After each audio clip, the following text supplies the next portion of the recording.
Parshas Vayishlach has Yaakov's encounter with Esav.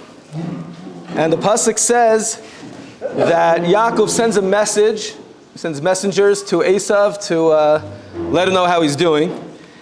And he says, Vayhi li shor v'chamor, I have a shor and a chamor, tzon ve'eved v'shivcha. Go ahead and tell my master, that Esav, that this is what I have. And messengers come back and they say, you're not going to like us, but Esav has an entire army coming to fight with you. And the next pasuk says, Vayira Yaakov ma'od. Yaakov is very scared. So he divides his camp into two. Who does he divide up? V'es hatzon v'es habakar v'hagmalim l'shnei machanot. Over here, the Torah tells us that he also had camels. The first time, when Yaakov sent the messengers to Esav, he tells him that he had a shor and a chamor, donkey and an ox. But later on, when he's ready to split up his flock, it mentions that he also had camels. Question is, where were the camels in the first report, in the message to Esav? And the Meshech Chochmah says something very, very fascinating over here. He says that when man was created, Adam Arishon, when he was created, he had an inclination, a natural pull towards good. Man was good and he was pulled towards good. Comes the snake, comes the nachash, causes Adam to go ahead and transgress Hashem's commandment, and entered into the human being, both evil and good within man. We're now all confused. It used to be separate. There was a snake on the outside to go ahead and cause problems, but inside we were naturally inclined to good. And all of a sudden we went ahead and ate from the Eitz Hadas, and all of a sudden mixed within us is good and bad. Explains the Meshech Chochmah, Avram, Yitzchak, and Yaakov went through a process of filtering out the bad, to try to get rid of the bad from within the human being. And they had to, it took time. Avram, for example, had a son, Yishmael, who wasn't so good. That was part of filtering out some bad character traits. And Yitzchak, he also had a bad son, Esav, continuing to filter it out until finally got to Yaakov, who had the Shvatim, the 12 tribes, who were perfect, and all of the bad had left from the human being, from the Avram, Yitzchak, and Yaakov trio. And that's why Yaakov, the Gemara says, lo meit, he never died, because he hit a level like Adam was before he sinned. Adam was never supposed to die. Just once the evil got in there, man had to die. Okay. So says Meshech Chochmah as follows. Yaakov wanted to send a message to Esav how he was doing spiritually. And he says, Im Lavan Garti, you should know, I was living with Lavan, and Rashi says, Garti are the letters Taryag, that I kept everything. I kept the entire Torah, even in a terrible place. You should know, I did really well. I was in a bad place with serious challenges, but I overcame all my nisyonos, no problem, I was good. And I have a shor and a chamor. A shor is a kosher animal. A chamor, a donkey, is a non-kosher animal. My kosher and my non-kosher are separate. Doesn't mention the gamal, doesn't mention the camel, because the camel is mixed up. In order for an animal to be kosher, you need two things. You need split hooves and to chew its cud. And the camel doesn't have split hooves, but it does chew the cud. So the camel is a mixed up animal. On one hand, it has a little bit of good, but it also has a little bit of bad. Now that's not good. It's all or nothing. So Yaakov didn't even mention the gamal, because in this message, there was no gamal. There was no animal that was mixed good and bad. There was a shor and a chamor. There was good and bad, and the good and bad are not combined. They are not mixed together. They are separate.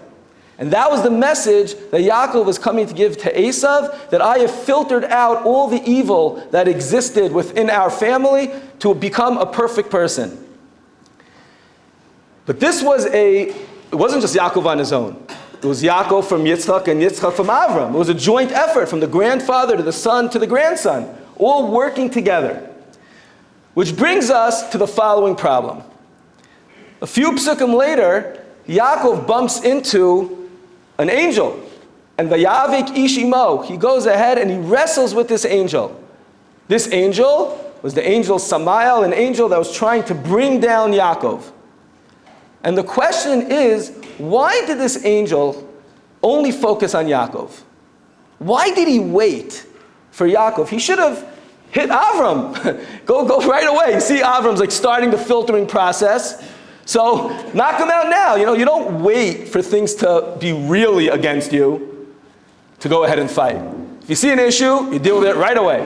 Why did the Yetzer Hara, the angel, the Samael, who wanted to fight against the good, why did he wait for the filtering process of Avram, Yitzchak, and then Yaakov, that Yaakov hit a high level, and now he's going to go ahead and fight against him? He should have done it right away.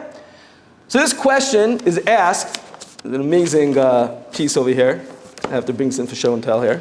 Okay, this is a Sefer Kovetz Aros on Meshech Chochmah, written by Rav Elchanan Wasserman, who was murdered by the Nazis. Rav Elchanan Wasserman was the star student of the Chafetz Chaim, and in the very back, after he explains Meshech Chochmah, he has a whole bunch of pieces explaining different agaritas and different ideas, both in Gemaras and in Rashis and Chumash, etc. So over here, if you want to look it up, it's on page 138, Vav, Siman Vav, letter Vav. Rav Elchanan Wasserman says he spoke about this with the Chafetz Chaim Shlita. Chafetz Chaim was alive when he spoke to him. And he explains as follows. A very, very practical idea for us. He gives a mashal. He says, what happens if you have two people that are fighting a war with one another? And one side wins. So it's true that that side won today, but you can't say they totally won the war, because tomorrow, or the next week, or the next year, the other side can always come back and fight again against the side that won. The only way to actually stop your enemy is by de-weaponizing them. You have to make sure they have no more weapons. Because as long as they still have their guns, and they still have their whatever, grenades, or whatever types of bombs they have, even if you won today, you have not successfully defeated the enemy. The only way to do it is to make sure they have nothing left. Once you do that, it's over. Explained Rav Elchanan Wasserman. We see in the Gemara that even though the Jewish people in the times of the Beis HaMikdash did very, very bad averos, Gilui Arayos, incest, avodah zarah, idol worship, shichus damim, murder, the Gemara tells us that Hashem only sealed the deal for the destruction of the Beis HaMikdash when it came, the Navi says, al azavtem es Torah si, until they left the Torah. Because the Torah, our learning of Torah, is our weapon. No matter how far off someone might go, no matter how derailed a person might be in his conduct, if he still has the weapon, which is our Torah, Gemara says, Barata li Yetzer Hara, there is a Yetzer Hara, our enemy who's fighting this war with us, Barata li Torah Tavlin. But we have the spice, we have the weapon of Torah, that as long as you're engaged in Torah learning, we can always beat out the Yetzer Hara. Hashem said, yeah, they did the three biggies. It's really terrible. But as long as they have Torah still going, I could hold it. Because they could always come back and they could always win the war. But once the Bnei Yisrael left the Torah, that's when the Beis HaMikdash had to be destroyed. Explain Rav Elchanan, the same thing was going on over here. Avraham represented chesed. He was the pillar of the world that held the world up with chesed. Yitzchak, avoda, service of Hashem. Yaakov was Torah. Yaakov was that third pillar, the pillar of Torah. The angel knew that if he really wanted to destroy the enemy, his enemy, us, the only way the Yetzer Hara could actually destroy us is not by messing with the chesed or messing with the davening or the mitzvos. The only way to do it is to knock them out with the Torah. To stop people from Torah. And Yaakov, which represented the Torah, if he can knock Yaakov out, he has totally won the war.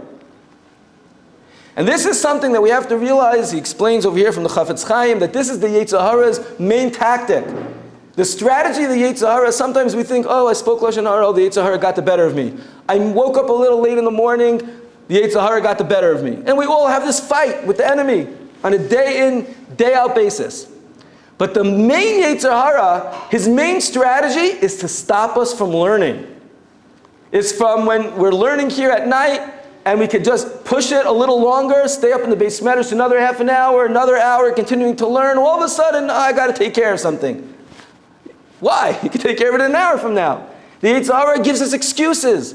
We're sitting here in the Beis Medrash, and something happens, distracts us. We get pulled in many different directions. That's the Yetzer Hara at his finest. How could we stop people from learning Torah? Because it's not just to get them to do one thing wrong here, one thing wrong over there. We could fight that. And we should fight that. Every little area we want to try to make sure that we become perfect in. But we can't forget that his major strategy was his fight against Yaakov, the fight against Torah, to try to stop us, to derail us in the biggest way, because then we have no more weapon. We don't have the ability to bounce back and fight. And this is something that we have to think about. We're always growing. Baruch Hashem, amazing Talmidim over here.